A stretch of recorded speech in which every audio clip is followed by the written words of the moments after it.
الحمد لله نحمده ونستعينه ونستغفره ونؤمن به ونتوكل عليه ونعوذ بالله من شرور أنفسنا ومن سيئات أعمالنا من يهده الله فلا مضل له ومن يضلله فلا هادي له ونشهد أن لا إله إلا الله وحده لا شريك له ونشهد أن سيدنا ومولانا محمدًا عبده ورسوله أما بعد فأعوذ بالله من الشيطان الرجيم بسم الله الرحمن الرحيم شهر رمضان الذي أنزل فيه القرآن هدى للناس وبينات من الهدى والفرقان فمن شهد منكم الشهر فليصم إلى آخر الآية. وقال النبي صلى الله عليه وسلم اللهم بارك لنا في رجب وشعبان وبلغنا رمضان أو كما قال عليه الصلاة والسلام.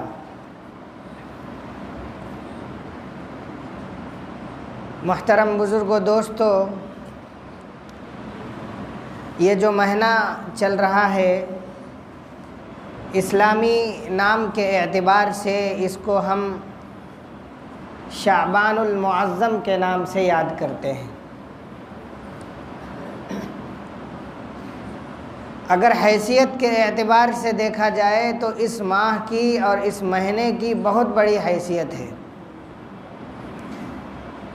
بہت ہی پاورفل مہینہ ہے،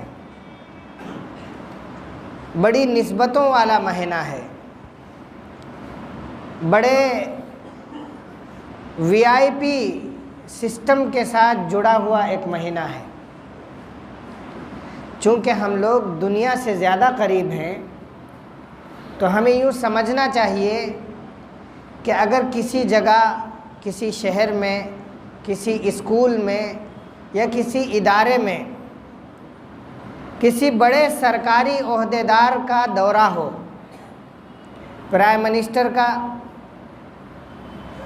مکھ منتری کا، پردھان منتری کا، یا کسی بڑے سانسد یا ودھائک کا دورہ ہو تو اس سے پہلے کون لوگ آتے ہیں؟ سرکاری محکمے کا ہی کوئی بہت بڑا آدمی آئے گا۔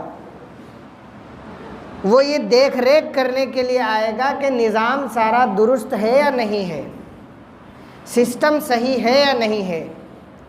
ڈی ایم آئے گا، ایس ڈی ایم آئے گا، خود اس شہر کا کوتوال آئے گا، اس کا ایس او یا ایس ایچ او آئے گا۔ وہ آ کر سسٹم کا دورہ کرے گا، ادارے کا دورہ کرے گا اور یہ دیکھے گا کہ نظام صحیح ہے یا نہیں۔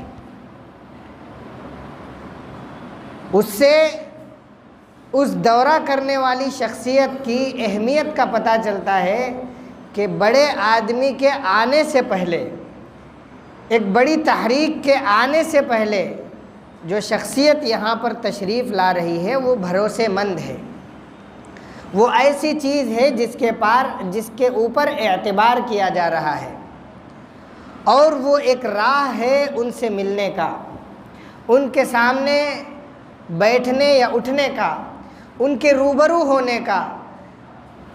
یہ ایک ذریعہ ہے۔ وہ جو شخص دورہ کر رہا ہے اگر وہ یہ کہہ دے کہ صاحب یہاں پر آپ کا آنا ٹھیک نہیں ہے تو وہ جو اصل آدمی ہے وہ کبھی آ نہیں سکتا ہے، وہ کبھی حاضر نہیں ہو سکتا ہے کہ عوام یا پبلک یا اس ادارے کے انتظامیہ یا اس کے افراد اس سے فائدہ نہیں اٹھا سکتے ہیں، کیونکہ اصل آدمی نے، جو اصل سے پہلے والا شخص ہے، اس نے وہاں پر روک لگا دی ہے۔ ٹھیک اسی طریقے سے مہینوں میں جتنے مہینے ہیں یہ سب اللہ رب العزت کے بنائے ہوئے مہینے ہیں، حیثیت کے اعتبار سے اور اہمیت کے اعتبار سے سب کے سب برابر ہیں، ان میں سے کسی کو کسی پر کوئی فضیلت نہیں ہے۔ لیکن جیسا کہ آپ حضرات کو معلوم ہے کہ اگر کسی چیز کے ساتھ نسبت جڑ جاتی ہے تو اس چیز کی اہمیت بڑھ جاتی ہے۔ ایک کاغذ ہے، اس کو ایک شخص بازار میں کچھ چیزیں دینے کے لیے بھی استعمال کرتا ہے کہ بھائی آپ نے 5 روپے کی مونگ پھلی لی، اس نے اس میں کاغذ میں آپ کو دے دیا اور آپ اس کو گھر لے گئے، اصل جو مونگ پھلی ہے اس کو آپ نے استعمال کر لیا، کاغذ کو پھینک دیا، اس کی کوئی حیثیت نہیں۔ اور اگر وہی کاغذ اس کے اوپر اللہ کا نام لکھ دیا جائے تو چونکہ اس کاغذ کی نسبت اللہ رب العزت سے مل گئی ہے، اللہ رب العزت سے جڑ گئی ہے، تو اب ہم اس کاغذ کو اپنے دل سے لگا کر رکھیں گے، اپنی آنکھوں سے لگائیں گے، اس کو بوسہ دیں گے اور اس کو سب سے اونچی جگہ پر احترام کے ساتھ رکھیں گے اور اس کا یہ خیال کریں گے کہ کہیں وہ پاؤں کے قدموں تلے نہ آ جائے، کہیں اس کی بے حرمتی نہ ہو جائے، کیونکہ اس کو نسبت ایک بڑی ذات کے ساتھ ہو گئی ہے۔ خانہ کعبہ 4 دیواری ہے اور ایسی دیوار ہے کہ اس کے اوپر پلستر بھی نہیں ہے، ایسی اینٹیں ہیں جو ہمارے گھروں میں ایک دن کے لیے بھی ہم اپنے گھر کو اس طریقے سے نہیں چھوڑتے ہیں کہ صاحب اینٹیں لگ گئی ہیں، اب اس کی چکناہٹ اس میں لائی جائے، اس میں پلستر کیا جائے۔ لیکن ایک زمانے سے، ابتدا سے لے کر آج تک اور اس وقت تک خانہ کعبہ کی دیواریں اسی طریقے سے ہیں، لیکن آج اس کا احترام کیا ہے، اس کی اہمیت کیا ہے، اس کی حیثیت کیا ہے، یہ ہم سب کو معلوم ہے۔ کیوں؟ اس لیے کہ ان در و دیوار کا، ان دیواروں کی نسبت اللہ رب العزت سے ہو گئی۔ اللہ نے فرمایا کہ یہ میرا گھر ہے، یہ کسی اور کا گھر نہیں ہے، یہ میرا گھر ہے۔ ٹھیک اسی طریقے سے رمضان المبارک کے مہینے کو اللہ رب العزت نے فرمایا کہ یہ میرا مہینہ ہے اور اس میں جو عبادتیں کی جائیں گی اور اس میں جو آپ لوگوں کی طرف سے جو قربانیاں ہوں گی وہ میرے لیے ہوں گی۔ الصوم لی وانا اجزی بہ، یہ جو روزہ ہے یہ میرے لیے ہے اور میں ہی اس کا بدلہ دوں گا۔ اور ایک روایت میں یہ بھی ترجمہ کیا گیا ہے، اس کا مطلب یہ ہے کہ روزہ میرے لیے ہے اور میں ہی اس کا بدلہ ہوں۔ تو چونکہ یہ جو مہینہ ہے یہ بڑی اہمیت کا حامل ہے، بڑا بابرکت مہینہ ہے، اس مہینے کی 2 سب سے بڑی خصوصیات ہیں۔ سب سے پہلی خصوصیت یہ ہے کہ اس میں برکت کو حاصل کرنے کی کوشش کی جاتی ہے، اور دوسری سب سے بڑی خاصیت یہ ہے کہ اس میں یہ دعا کی جاتی ہے کہ ہمیں رمضان المبارک حاصل ہو۔ اللہ کے نبی صلی اللہ علیہ وسلم نے ہم سب کو یہ دعا دی اور ہم سب کو یہ ترغیب دی کہ ہم یہ دعا فرمائیں، اللہم بارک لنا فی رجب و شعبان، اے اللہ رجب اور شعبان کے مہینے میں ہمیں برکت عطا فرما، ہمیں وہ طاقت اور قوت عطا فرما، وبلغنا رمضان، اور اس برکت اور طاقت کے نتیجے میں ہم رمضان المبارک کو آسانی کے ساتھ طے کر سکیں، ہمیں اس کی ہمت اور حوصلہ عطا فرما۔ یہ اللہ کے نبی صلی اللہ علیہ وسلم نے ہم سب کو درس دیا ہے، یہ ترغیب دی ہے کہ ہمیں رجب اور شعبان کے مہینے میں برکت کو حاصل کرنا ہے اور رمضان المبارک تک ہم اس کو رمضان کے حصول کے لیے ہمیں کوششیں کرنی ہیں، ہمیں سعی کرنی ہے۔ یہ تو وہ درس تھا جس کے تعلق سے ہمیں یہ بتایا گیا کہ ہمیں یہ کوششیں ان راتوں میں کرنی ہے، بڑی بابرکت رات ہے۔ شعبان کے مہینے میں حدیث میں آتا ہے کہ ایک ایسی رات ہے جس میں اللہ رب العزت تمام معاملات کا رینوویشن کریں گے، رینیو کریں گے۔ بھائی کس کو کس طریقے سے رہنا ہے، کس کو کتنا غلہ دینا ہے، کس کی زندگی کیسے گزرے گی، اس کو کب تک زندگی گزارنا ہے، کب اس کی وفات ہونی ہے، اس سال تک کا پورا جو بجٹ ہوتا ہے وہ بجٹ آج کی اسی رات میں پیش کیا جاتا ہے اور وہیں پر پاس کیا جاتا ہے کہ یہ بجٹ کتنے، ہمارا اور آپ کا بجٹ کتنا ہے۔ میں مان لیجئے ہمارا اگر 365 دن سال میں ہوتے ہیں اور ہمارے 200 ہی دن کا اگر بجٹ تیار ہوا ہے تو ہم 200 ہی دن اس سال میں رہیں گے، اس کے بعد ہم کو جانا ہے اللہ کے نظام کے لیے۔ ہمارا بجٹ پاس ہوتا ہے کہ آپ کو کتنے دن تک رہنا ہے یہاں پر۔ ہم نے دیکھا کہ اس سے پہلے شعبان المعظم کے مہینے میں ہم اور آپ کے بے شمار ایسے لوگ تھے، چاہنے والے تھے، محبت کرنے والے تھے، جو ہمارے اور آپ کے درمیان تھے، لیکن آج وہ ہمارے بیچ نہیں ہیں، ہم ان سے محروم ہیں، ان کے نام اعمال کا سلسلہ بند ہو چکا ہے، ان کی فائل کلوز کر دی گئی ہے، لیکن آج ہماری فائلیں چل رہی ہیں۔ اس کا مطلب یہ ہے کہ اللہ رب العزت نے ہمیں اور موقع دیا ہے، اس طریقے کی راتیں ہمیں عطا کی ہیں کہ ہمیں خوب بڑھ چڑھ کر اس میں عبادت کرنی چاہیے، اور اپنے اعمال میں، اپنے کردار میں، اپنے اخلاق میں اضافہ کر کے اپنے نام اعمال میں اضافہ کروا لینا چاہیے۔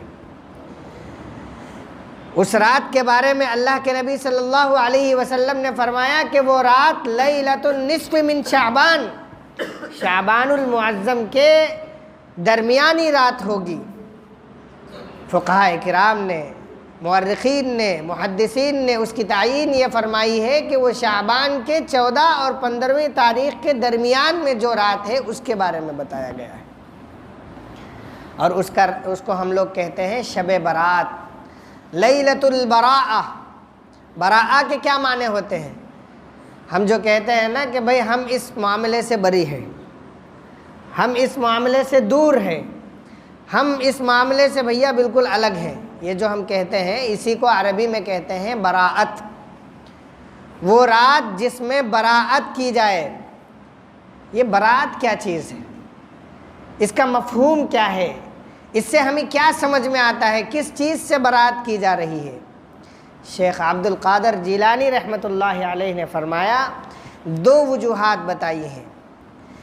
ایک وجہ امت کے ان لوگوں سے متعلق ہے جو اس قوم کے بدبخت لوگ ہیں، جو اس قوم کے گنہگار لوگ ہیں، جو اس قوم کے ایسے لوگ ہیں جن کو اللہ رب العزت نے توبہ کی توفیق نہیں دی، جو مسجدوں سے دور ہیں، جو نمازوں سے دور ہیں، جو قرآن و حدیث سے دور ہیں اور اسلامی تعلیمات سے دور ہیں۔ دوسری وجہ ان لوگوں سے متعلق ہے جو اس قوم کے سب سے زیادہ نیک لوگ ہیں، اور دونوں وجوہات سمجھ میں آنے والی ہیں۔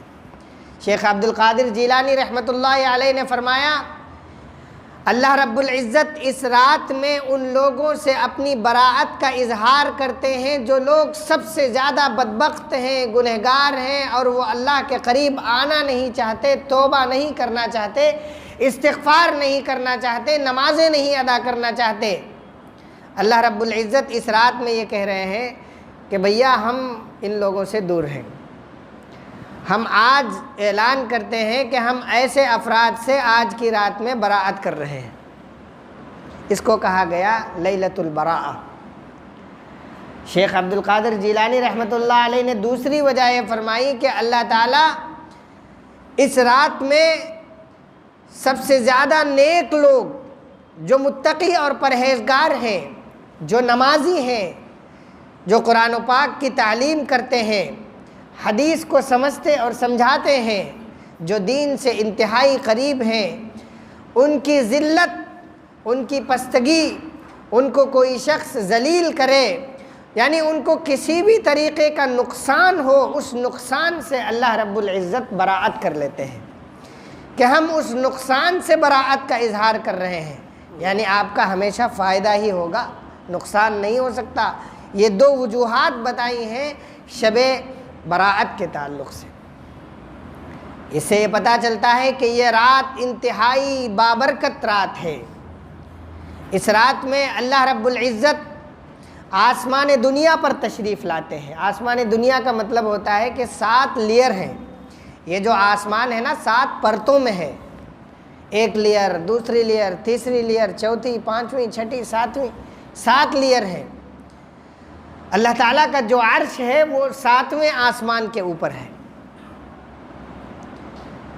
لیکن اللہ تعالیٰ آسمان دنیا میں تشریف لاتے ہیں اور یہ اعلان فرماتے ہیں، الا من مستغفر فاغفر له، کیا کوئی ہے جو اپنے گناہوں کا استغفار کرے اور میں اس کی مغفرت کروں؟ اللہ تعالیٰ اعلان کرتا ہے۔ کوئی وزیر یا کوئی فرشتہ یا کوئی وہ لوگ جو واسطہ ہیں وہ نہیں اعلان کر رہے ہیں، اللہ تعالیٰ خود آ کے اس رات میں اعلان فرما رہے ہیں الا من مستغفر فاغفر له۔ اللہ تعالیٰ ایک دوسرا اعلان فرماتے ہیں الا من مسترزق فارزقه، کیا تم میں سے کوئی ایسا شخص ہے جو رزق تلاش کر رہا ہو اور میں اس کو رزق دوں؟ اللہ تعالیٰ ایک اعلان یہ بھی کرتے ہیں کہ کیا تم میں سے کوئی شخص بیمار ہے اور میں اس کو شفا بخش دوں، فأعافیہ۔ اور آخر میں اللہ تعالیٰ یہ بھی اعلان کرتے ہیں الا من سائل فأعطیہ، کیا کوئی ہے جو اپنے ضروریات کا سوال کرے، اپنی ضروریات مانگے اور میں اس کو دے دوں؟ ویسے تو اللہ رب العزت 365 دن تہجد کے موقع پر آسمان دنیا پر یہی اعلان کرتے ہیں، اور جو نیکوکار لوگ ہیں، جو اللہ کے قریب لوگ ہیں، وہ اس وقت اٹھتے ہیں اور اپنی ضروریات کو اللہ تعالیٰ سے مانگتے ہیں اور اللہ تعالیٰ ان کی جھولیاں بھر دیتے ہیں، اور ہم اور آپ بڑی سکون کی نیند اس وقت سو رہے ہوتے ہیں جب اللہ تعالیٰ اس وقت اپنے چہیتے بندوں کی جھولیاں بھر رہے ہوتے ہیں۔ لیکن خاص طور پر اللہ تعالیٰ اس دن اس رات میں یہ اعلان فرماتے ہیں، یہ 4 اعلانات فرماتے ہیں کہ تم میں سے کوئی ہے جو اپنی ضروریات مانگے اور میں ان کی ضروریات کو دے دوں۔ لیکن آج یہ افسوس ہے کہ اللہ تعالیٰ کے ان بہترین آفرز کو، ان بہترین موقعوں کو ہم گنوا دیتے ہیں، یوں ہی گنوا دیتے ہیں۔ ہم رات جاگنے کے نام پر اوقات کا ضیاع کرتے ہیں، اللہ تعالیٰ سے ہم مانگتے نہیں، جس کے نتیجے میں ہمیں وہ چیز ملتی نہیں۔ اور ایسا دیکھا گیا اور سنا گیا ہے کہ دوسرے ہی دن صبح کسی مولوی صاحب کے در پہ جا کے کھڑے ہوں گے، کسی عامل صاحب کے پاس وقت لے رہے ہوں گے، کسی پادری اور کسی بابا کے پاس جا کر چادر چڑھا رہے ہوں گے اور اپنی ضروریات کو وہاں مانگ رہے ہوں گے۔ یہاں غلہ بٹ رہا تھا فری میں تو نہیں لے رہے تھے، وہاں گھوس دے کر، الٹی سیدھی بدنامی کر کے، شرک کر کے، اپنے آپ پر گناہ لاد کر وہاں پر اپنی ضروریات کو مانگ رہے ہیں، جہاں سے کبھی ان کی ضروریات پوری ہونے والی نہیں ہے۔ یہ ہماری کمی ہے کہ ہم جہاں مانگنا چاہیے وہاں نہیں مانگ رہے۔ تو میں یہ کہہ رہا تھا کہ یہ بڑی بابرکت رات ہے، یہ وہ رات ہے جس میں ہمیں عبادت کرنی ہے، اللہ تعالیٰ سے مانگنا ہے۔ لیکن ایک بات یہ سمجھ لیں کہ اگرچہ یہ بابرکت رات ہے، بڑی اچھی رات ہے، بہت آفر والی رات ہے، لیکن دین جو ہے، دین نام ہے پیروی کا، مان لینے کا نام ہے۔ دین کس چیز کا نام ہے؟ اتباع کا نام ہے، یعنی ہمیں جو کہا جائے بس وہی کرنا ہے، اس سے زیادہ ہٹ کر کرنے کا نام دین نہیں ہے۔ اگر ہم اس سے ہٹیں گے تو وہ راستہ اگرچہ دیکھنے کے اعتبار سے انتہائی مخلصانہ ہو، بہت اچھا راستہ ہو، لیکن اللہ تعالیٰ کے یہاں وہ چیز قابل قبول نہیں ہے۔ وہی چیز قابل قبول ہے جو ہمیں بتایا گیا ہے اور ہمیں اس کی پیروی کرنے کا حکم دیا گیا ہے، اسی کا نام دین ہے۔ اور ہمارے لیے آئیڈیل کیا ہے؟ اللہ کے نبی صلی اللہ علیہ وسلم ہے۔ اللہ کے نبی صلی اللہ علیہ وسلم کی زندگی اور آپ کا طریقہ اور آپ کا کردار ہر مسلمان کے لیے نمونہ ہے، اور اس پر عمل کر کے ہی اس کو کامیابی مل سکتی ہے۔ یہ میں چیلنج کے ساتھ کہہ سکتا ہوں کہ زندگی میں ہمیں کہیں بھی ضرورت پڑے، اگر ہم اس کا صحیح طریقہ سمجھنا چاہتے ہیں تو ہمیں کہیں ادھر ادھر کسی مولوی یا کسی کے پاس بھٹکنے کی ضرورت نہیں ہے۔ صرف یہ دیکھنا ہے کہ اللہ کے نبی صلی اللہ علیہ وسلم کا اس مقام پر کیا عمل رہا ہے، حضور اکرم صلی اللہ علیہ وسلم نے اس موقع پر کیا کیا ہے، اور آپ کی کیا تعلیمات ہیں۔ اگر ہم نے صرف آپ کی تعلیمات کو دیکھ لیا تو ہمیں سیدھا راستہ دکھائی دے گا کہ آپ یوں چلیے، یہی آپ کی کامیابی ہے اور یہی صحیح راستہ ہے۔ اور اگر ہم اس سے ہٹ جاتے ہیں تو وہ دین نہیں ہے۔ مثال کے طور پر میں یہ کہہ رہا تھا کہ طریقہ وہ ہونا چاہیے جو ہمیں بتایا گیا ہے، وہ نہیں ہونا چاہیے جو ہمارے دماغ میں بٹھایا جا رہا ہے یا ہمارا دماغ جس کو صحیح سمجھ رہا ہے۔ مثال کے طور پر فجر کی نماز میں فرض کتنی رکعتیں ہیں؟ کتنی رکعتیں ہیں؟ 2 رکعتیں ہیں۔ اب ہم نے بہت زیادہ اخلاص کے ساتھ، بڑے تقوی کے ساتھ، بڑی پرہیزگاری کے ساتھ ہم نے ہمارے دل میں یہ سوچا کہ صاحب 2 رکعتوں میں جتنا ثواب ملتا ہے، اگر میں اس کے بجائے 4 رکعت پڑھوں تو ثواب تو زیادہ ملنا چاہیے، زیادہ ملنا چاہیے نا بھائی۔ 2 رکعت میں جتنا ثواب ہے 4 میں سے ڈبل ہے۔ آپ کو 10 روپے مل جائیں اور اگر اسی جگہ 20 روپے مل جائیں تو فائدہ تو زیادہ ہوا نا۔ تو اگر کوئی شخص یہ سوچے کہ فجر میں 2 رکعت ہیں، لاؤ میں اس کو بڑھا کر 4 رکعت کر لیتا ہوں، ثواب ملے گا؟ وہ 2 رکعت تو گئی ہی اس کی، بلکہ وہ 4 رکعت کی نماز اٹھا کر اس کے منہ پر پھینک دی جائے گی کہ لو رکھو اس کو، ہم کو اس کی ضرورت نہیں ہے۔ کیوں؟ طریقہ وہ اختیار کیا جو طریقہ ہمیں بتایا نہیں گیا ہے۔ مغرب میں 3 رکعت ہے، کوئی شخص یہ سوچے کہ صاحب ہم 3 کیوں کریں، 3 تو خاص کوئی سمجھ میں آنے والی چیز نہیں ہے، 3 تگاڑا کام بگاڑا، یہ ایک مثل ہے، 3 تگاڑا کام بگاڑا، تو ہم 3 کو کیا کریں، ہم کیا کر لیتے ہیں 1 رکعت اور اس میں ایڈ کر لیتے ہیں، ثواب زیادہ ملے گا۔ تو ہم نے کیا کیا 4 رکعت پڑھ لی، تو وہ جو 1 رکعت ہے اس نے ہماری 3 رکعتوں کو خراب کر دیا، کیونکہ ہمیں طریقہ وہ بتایا گیا اس کے اوپر ہم نے عمل نہیں کیا ہے، ہم نے اپنے حساب سے عمل کیا ہے۔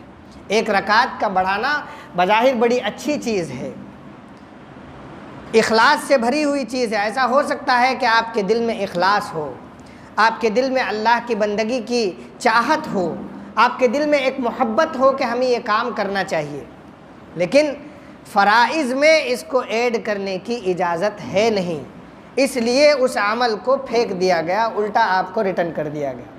وہی چیز آپ سنن میں کر لیجئے، نوافل میں کر لیجئے، آپ کو اس کا ثواب مل جائے گا۔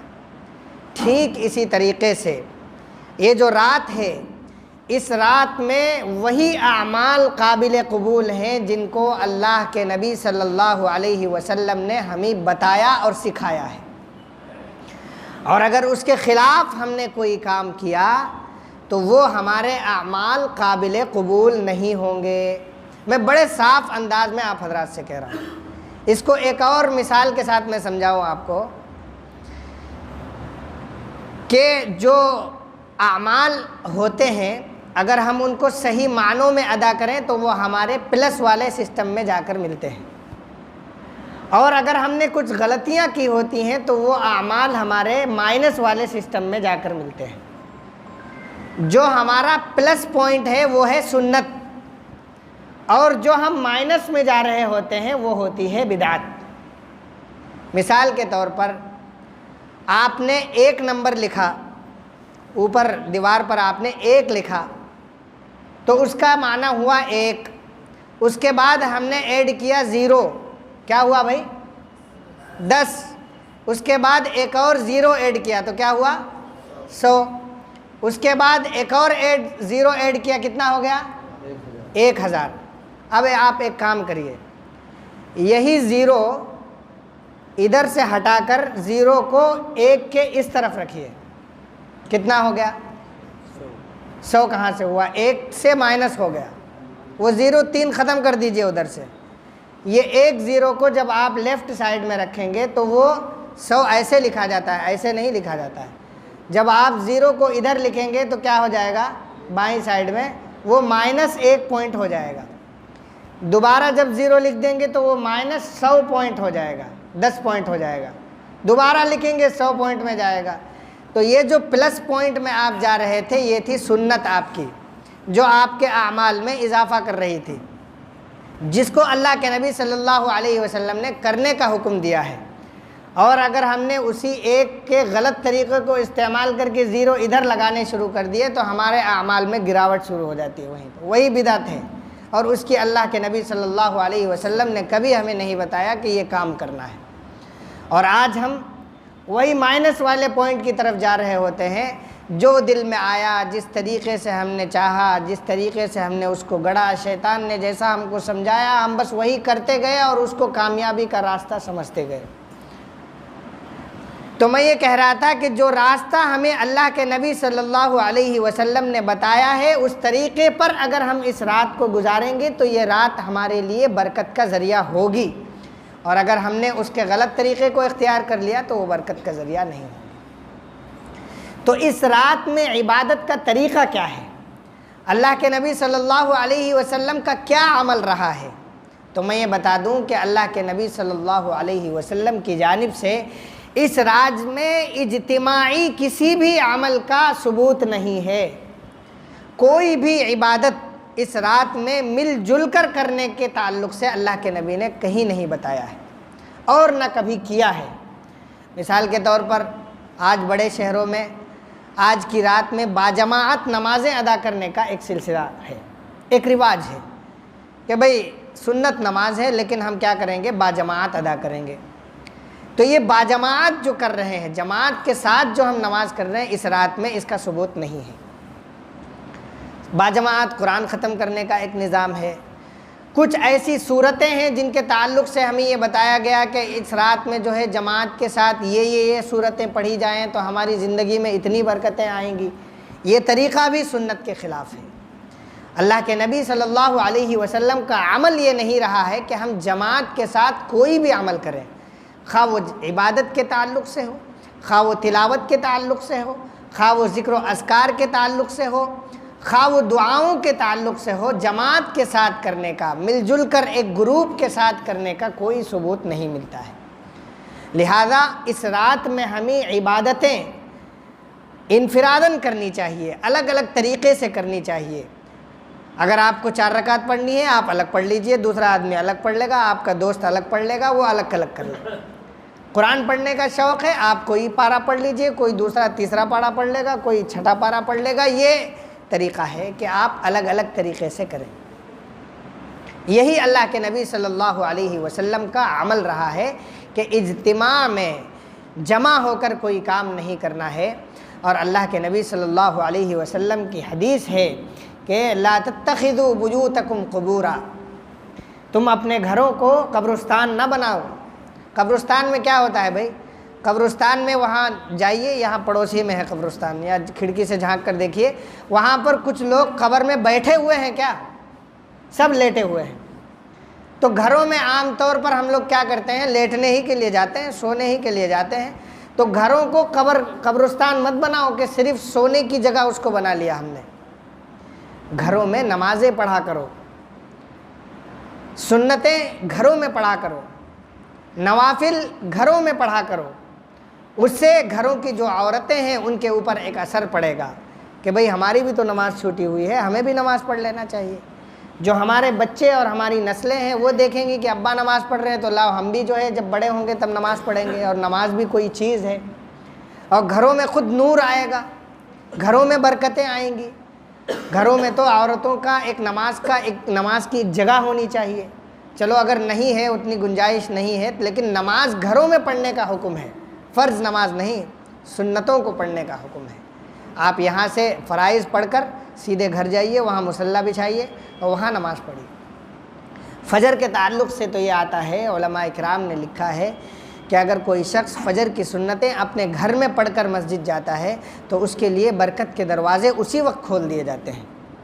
اٹھنا اسی وقت ہے، اسی وقت ہم اٹھتے ہیں، اتنا ہی وقت لگتا ہے۔ 2 رکعت آپ مسجد میں آ کر پڑھیں یا آپ وہیں پڑھیں، ایوریج اتنا ہی آتا ہے۔ تو آپ فوراً گھر میں نماز پڑھیں مصلی بچھا کر فجر میں، اور یہاں آ کر سیدھے جماعت میں شریک ہو جائیں۔ دیکھیے اس کے بعد رونقیں کتنی آتی ہیں، برکتیں کتنی آتی ہیں، گھروں سے وبائیں دور ہوں گی، انتہائی درجے کی جو حرکتیں، شیطانی حرکتیں ہوتی ہیں وہ دور ہوں گی، کیونکہ آپ کی شروعات نماز کے ذریعے سے ہو رہی ہے۔ یہ اللہ کے نبی صلی اللہ علیہ وسلم کی حدیث ہے اور حکم ہے کہ ہمیں گھروں میں نماز پڑھنی چاہیے۔ تو آج کی رات میں ہمیں یہ کوشش کرنا چاہیے کہ ہم جہاں تک ہو سکے عبادتیں اپنے گھروں میں کریں، وہاں بھی نماز پڑھیں، یہاں بھی پڑھیے وہاں بھی پڑھیے، لیکن الگ الگ پڑھیے، اجتماع کے ساتھ نہ پڑھیں۔ اور اس رات میں ایک دوسرا عمل یہ کیا جاتا ہے کہ اس رات میں ہم قبرستان جاتے ہیں۔ اب یہاں پر قبرستان جانے کی جب باری آئی تو ہمیں یہ دیکھنا ہے کہ اللہ کے نبی صلی اللہ علیہ وسلم کا عمل کیا رہا ہے۔ ہمارے اور آپ کے آقا تاجدار مدینہ محمد عربی صلی اللہ علیہ وسلم کا کردار اس تعلق سے ہمیں کیا سکھاتا ہے؟ تو ہمیں یہ پتہ چلتا ہے کہ پوری آپ کی زندگی میں 63 سالہ کی زندگی میں کبھی بھی اللہ کے نبی صلی اللہ علیہ وسلم ایک مرتبہ کے علاوہ کبھی آپ صلی اللہ علیہ وسلم قبرستان اس رات میں نہیں گئے ہیں۔ آج ہی کی رات میں اللہ کے نبی صلی اللہ علیہ وسلم صرف ایک مرتبہ قبرستان گئے اور حضرت عائشہ رضی اللہ عنہا کو بغیر بتائے گئے قبرستان گئے، جو کچھ پڑھنا تھا، جو دعائیں کرنی تھی آپ صلی اللہ علیہ وسلم نے کیا اور پھر واپس آ گئے۔ یہ آپ صلی اللہ علیہ وسلم کا عمل ہے۔ 63 سالہ زندگی میں اپنی بیوی کو بتائے بغیر اکیلے چپ چاپ سب سے چھپ کر جانا اور آپ کا دوبارہ واپس آ جانا، اور پھر پوری زندگی میں کبھی اس طریقے کا عمل نہ کرنا ہمیں یہ سبق دیتا ہے کہ جو آج کل ہم جماعت کے ساتھ جاتے ہیں، گروہ در گروہ جاتے ہیں، قبرستانوں کی لائٹیں سجائی جاتی ہیں، وہاں پر چائے ناشتے کا راستوں میں انتظام کیا جاتا ہے، 10 لوگ جا رہے ہیں، پھر 50 لوگ آ رہے ہیں، پھر 15 لوگ جا رہے ہیں، پھر وہاں پر ایک طریقے کی گپ شپ ہو رہی ہے، باتیں ہو رہی ہیں۔ یہ تمام وہ حرکتیں ہیں جو ہمیں مائنس پوائنٹ کی طرف لے جا رہی ہیں اور یہ بتا رہی ہیں کہ اللہ کے نبی نے تو ایسا نہیں کیا تھا۔ اگر ہم یہ عمل کر رہے ہیں تو یہ عمل بدعت ہے، یہ سنت نہیں ہے، اور یہ ہمارے اعمال میں اضافے کا اور آج کی اس رات میں برکت کا بالکل بھی ذریعہ نہیں ہے۔ اگر ہمیں جانا ہی ہے تو کسی اور دن جائیے، کسی اور دن جائیے، اپنے گھر میں بیٹھ کر آپ ایصال ثواب کر دیجئے۔ یہ اللہ کے نبی صلی اللہ علیہ وسلم کا اس تعلق سے ایک عمل ہے۔ تیسرا، آج کی رات میں جو عمل کیا جاتا ہے، ایک عام رواج یہ ہے کہ ہم روزے کو بڑی اہمیت دیتے ہیں، اگلے دن کا جو روزہ ہے اس کو بڑی اہمیت دیتے ہیں۔ اب جیسا کہ میں نے پہلے ہی بتایا تھا کہ شریعت کا کوئی بھی کام ہو تو اس میں آئینہ ہمارے لیے کیا ہے؟ حضور پاک صلی اللہ علیہ وسلم کا عمل ہے، آپ کی تاریخ ہے، آپ کا کردار ہے۔ تو ہم دیکھتے ہیں کہ آپ صلی اللہ علیہ وسلم کا اس تعلق سے کیا عمل ہے۔ تو مختلف احادیث کو پڑھنے، سمجھنے اور بحث و مباحثے کے بعد ہمیں یہ بات سمجھ میں آتی ہے کہ یہ جو روزہ ہے، شعبان کا جو روزہ ہے، یہ نہ فرض ہے، نہ واجب ہے، نہ اس کی بہت زیادہ تلقین کی گئی ہے، یہ زیادہ سے زیادہ مستحب ہے۔ یہ کیا ہے؟ مستحب ہے۔ مستحب کا کیا مطلب ہے بھائی؟ مستحب تو یہ ہم عالموں کی ایک زبان ہو گئی، فقہائے کرام اور مفتیان کرام کی زبان ہو گئی کہ مستحب ہے۔ ہم عام لوگ کیسے سمجھیں گے؟ مستحب کو اگر سمجھنا ہو تو ہم نے بنایا ہے اپنے طور پر، اس کو یوں سمجھ لیجئے کہ ہاں میں ہاں اور نہ میں نہ، ہاں میں ہاں اور نہ میں نہ۔ اگر کوئی پوچھے روزہ رکھنا ضروری ہے کہ تو ہاں، اگر کوئی روزہ نہ رکھے کہ تو نہ رکھو بھائی، اگر رکھنا ہے تو رکھ لو، نہ رکھنا ہے نہ رکھو۔ مستحب کا یہ مطلب ہے، چاہو تو رکھو، چاہو تو نہ رکھو۔ اللہ نے اگر طاقت دی ہے تو رکھ لو، نہ طاقت دی ہے تو نہ رکھو۔ اس کو بہت زیادہ اہمیت دینا، اس کو فرض کے درجے تک لے جانا اور اس کو واجب کے درجے تک لے جانا، اور جو نہ رکھے اس کو کمتر سمجھنا، اس کو ذلت، اس کو ذلیل کرنا، اس کو رسوا کرنا، اس کو کمتر سمجھنا، یہ اسلامی تعلیمات کے بالکل خلاف ہے۔ اسلام اس کی اجازت نہیں دیتا ہے۔ تو ہمیں روزے کے تعلق سے اگر اللہ نے توفیق دی ہے تو ہمیں کر لینا چاہیے۔ چوتھا اور آخری عمل یہ ہے، یہ بڑی اچھی چیز ہم آپ کو بتانے جا رہے ہیں، وہ ہو سکتا ہے آپ کو افسوس بھی ہو اس پر اور ہماری بات سے تھوڑی بہت مایوسی بھی ہو کہ آج کی رات کا حلوہ، اس کی کیا حیثیت ہے؟ جو آج کی رات میں حلوہ بنایا جاتا ہے، بھئی حلوہ تو کھانے کے لیے ہے، اب مولوی صاحب نے حلوہ کھانے سے بھی منع کر دیا۔ حلوے کے تعلق سے اللہ کے نبی صلی اللہ علیہ وسلم کی زندگی میں کہیں بھی کوئی ثبوت نہیں ملتا ہے، اور اللہ تعالیٰ نے تو ہم اور آپ کو اچھی عقل دے رکھی ہے، بہت بہترین عقل دی ہے اللہ تعالیٰ نے۔ آپ ذرا خود اپنے دماغ سے سوچئے کہ حلوے کا اللہ کے رسول صلی اللہ علیہ وسلم اور شب برات اس سے کیا تعلق ہو سکتا ہے؟ اللہ نے ہمیں عقل دی ہے، اس عقل کو استعمال کریں اور اس کے بعد فیصلہ کریں کہ ہمیں کیا کرنا چاہیے اور کیا نہیں کرنا چاہیے۔ آخر میں ایک بات بتاؤں، یہ جو دنیا میں ہم کوئی کام کرتے ہیں بڑی تیاری کے بعد کرتے ہیں۔ آپ کو ایک اچھا کرکٹر بننا ہو تو آپ پوری زندگی مشق کریں گے، آپ کو فٹ بال کھیلنا ہو تو آپ بہت اچھی مشق کریں گے، آپ کو کسی جگہ امتحان دینا ہو تو آپ اس امتحان کی تیاری کریں گے، اگر آپ کو بھاگ دوڑ میں حصہ لینا ہے تو آپ کیا کریں گے؟ تیاری کریں گے۔ لیکن آج بڑے افسوس کے بعد مجھے یہ کہنا پڑ رہا ہے کہ آج ہم اور آپ اتنے لاغر، اتنے کمزور، اتنے آلسی اور اتنے سست ہو گئے ہیں کہ شرعی کاموں میں ہم تیاری کرتے ہی نہیں، بالکل تیاری نہیں کرتے۔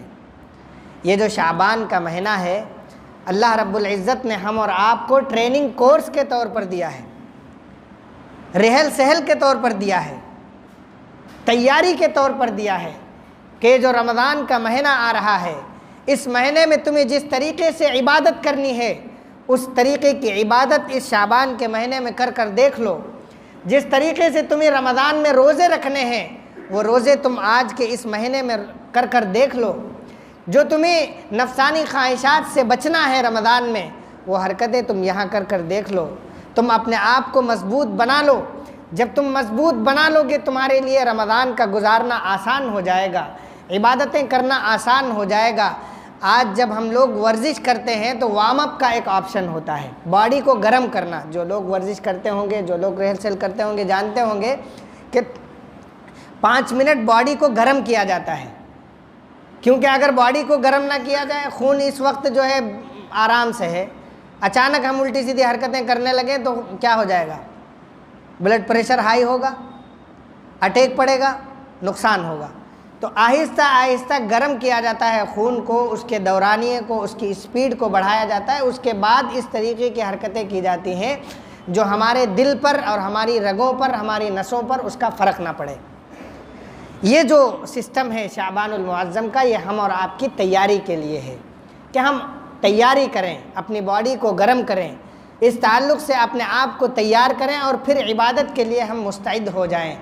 لیکن آج بڑے افسوس کے ساتھ شریعت کے جتنے ابواب ہیں ان ابواب میں ہم ان تمام چیزوں کو چھوڑ دیا ہے۔ آپ لوگوں نے جس بھائی کے تعلق سے سنا ہوگا، اللہ تعالیٰ اس بھائی کو حج کا سفر مکمل فرمائے اور اس کو حج کی سعادت نصیب فرمائے۔ بھائی شہاب کی بات کر رہا ہوں، انہوں نے پیدل چلنے کی تیاری کی ہے۔ آپ تمام حضرات موبائل سے قریب ہے نا بھائی؟ پیدل چلنے کی تیاری کی ہے۔ بھائی پیدل چلنے کی تیاری کا کیا مطلب ہوتا ہے یار؟ پیدل چلنا ہے چلو، لیکن تیاری کرتا ہے ایک شخص، اس کا مطلب یہ ہے کہ کوئی بھی چیز اتنی آسانی سے نہیں لینا چاہیے۔ آج ہمارے حاجی جب حج کو جاتے ہیں بس صاحب جو ہے ایسے ہی اٹھ کے چلے جاتے ہیں۔ یہ جو دقتیں حج میں پیش آتی ہیں کہ صاحب پاؤں پھول گیا اور چل نہیں پا رہے ہیں اور یہ ہو گیا وہ ہو گیا، یہ صرف اس وجہ سے ہوتا ہے کہ ہم کبھی تیاری کرتے ہی نہیں۔ خواہ عمرے کی ہو، خواہ حج کی ہو، خواہ زکوٰۃ کی ہو، خواہ نماز کی ہو، شریعت کا کوئی بھی عمل وہ دنیا سے سمجھ میں آتا ہے کہ دنیا کی چھوٹی سی چھوٹی کوئی بھی حرکت ہماری تیاری کے بغیر کامیابی کو نہیں پہنچ سکتی ہے۔ تو شریعت جیسا مکمل عمل، اتنا پاکیزہ عمل، ہمیشہ انسان کو کامیاب کرنے والا عمل بغیر تیاری کے کیسے ہو سکتا ہے؟ چنانچہ اللہ رب العزت نے ہم کو یہ مہینہ رہل سہل کے طور پر، ٹریننگ کورس کے طور پر دیا ہے کہ ہم اس طریقے کے اس مہینے کو غنیمت سمجھ کر اس میں عبادتیں کر اپنے آپ کو اس لائق بنا لیں کہ ہم رمضان میں روزے رکھنے والے بندے بن جائیں۔ رمضان المبارک کے تعلق سے انشاءاللہ کسی موقع پر انہی 15 دنوں کے اندر تفصیلی گفتگو ہونی ہے، آپ حضرات اس میں شرکت فرمائیے گا۔ اللہ تعالیٰ مجھے اور آپ کو کہنے سننے سے زیادہ عمل کرنے کی توفیق عطا فرمائے۔ اور جو باتیں میں نے کہی ہیں، 4 باتیں کہ ہمیں اجتماع کے ساتھ مل جل کر کوئی بھی عبادت آج کی رات میں نہیں کرنی ہے، قبرستان میں بھی اجتماع کے ساتھ جانے کا کوئی ثبوت نہیں ہے، روزے کے تعلق سے جو احکام ہم نے بتائے اور آخر میں جو بدعات ہوتی ہیں، آج ایک صاحب نے فون کیا مجھے، ان کو کسی خاتون نے فون کیا، انہوں نے یہ پوچھا کہ آج کی رات مغرب کے بعد ہم بیری کے پتے سے نہائیں یا کسی اور پتے سے نہائیں؟ یہ سوال تھا کہ بیری کے پتے سے نہائیں، پانی میں بیری کا پتہ ڈال کر نہائیں یا کسی اور پتے میں ڈال کر نہائیں۔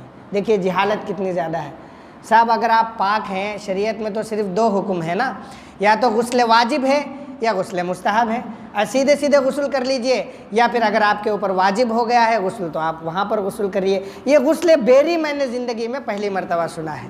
اللہ تعالی ہم سب کو اس طریقے کی بدعات اور خرافات اور الٹی سیدھی حرکتوں سے بچائے۔ بیری کے تعلق سے بات آئی تو میں بتا دوں کہ بیری پہلے زمانے میں صابن کا رواج نہیں تھا، صابن نہیں ہوا کرتا تھا، تو مردوں کو بیری کی پتی پہلے پانی میں ڈالی جاتی تھی، گرم کیا جاتا تھا، تو وہ جو بیری کی پتی ہے وہ میل کو صاف کرنے میں مردے کے لیے کام آتی تھی۔ آج ہم لوگ جو ہے زندہ ہونے کے باوجود اس چیز کو اپنا رہے ہیں۔ اللہ تعالیٰ، بدعت یہی ہے کہ بدعت کا ایک سب سے بڑا نقصان یہ ہے کہ وہ زندہ ہونے کے باوجود انسان کو مردہ کر دیتی ہے، اور سنت کی سب سے بڑی خاصیت یہ ہے کہ وہ دلوں کو زندہ کرتی ہے اور خون کو بالکل چھریرا بناتی ہے، فریش کرتی ہے۔ اللہ تعالی ہم سب کو سنت کا عادی بنائے، اللہ کے نبی صلی اللہ علیہ وسلم کے بتائے ہوئے طریقے پر چلنے والا سچا اور پکا مومن بنائے۔ اللہ تعالی ہمیں اس رات میں زیادہ سے زیادہ برکات حاصل کرنے کی توفیق عطا فرمائے۔ وآخر دعوانا ان الحمدللہ رب العالمین۔ سبحان اللہ وبحمدہ، سبحانک اللہم وبحمدک، ونشہد ان لا الہ الا انت ونستغفرک ونتوب الیک۔ سبحان ربک رب العزۃ عما یصفون، وسلام علی المرسلین، والحمد للہ رب العالمین۔